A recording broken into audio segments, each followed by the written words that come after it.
Because our target is wadwa kwanyo around 4 billion shillings every day. 4 billion. Tingene omin kawa kwanyo 4 billion shillings every day. Toke areo kwanyo 3 billion. Manen 4.6 trillion shillings. Every year, trillion.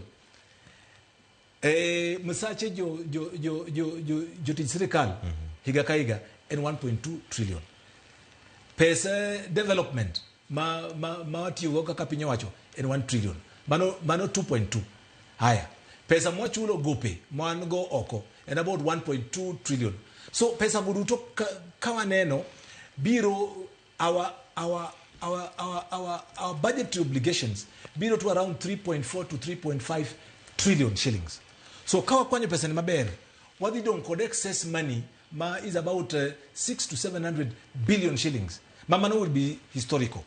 Ingene mano gimoacho kode Kiswahili it will be itakuwa koni mapinduzi ya kiuchumi o dongere wacho economic liberation and mane kumwadhie kamano angeni penjo thotha enya ma odhi bido ka penjo kendo janeno bende orote gi achiel kachiel kama ri thuolo mano mar somo gi achiel kachiel to gimade waer mar rango karka omenda gi thoth kendo mi wacho ni ichoko to bende dobedi gimoro malit ni kaka DG mano mar e-citizen ni omenda makama gi choko kokale mbui mar e-citizen to jatend migao mar omenda kendo sirkal machon bende no seyango ni omenda maro mo kata bilion 2 lalo odiochieng' achiel ichoko omenda macheni bilion 1 to kata eno duto kata gite gilale yore mag mibadhi bende gini mi lit moro e chunyi kaka jatelo mochung' ne chenro machoko omenda machal kama sirkal gimaro wacho ni sani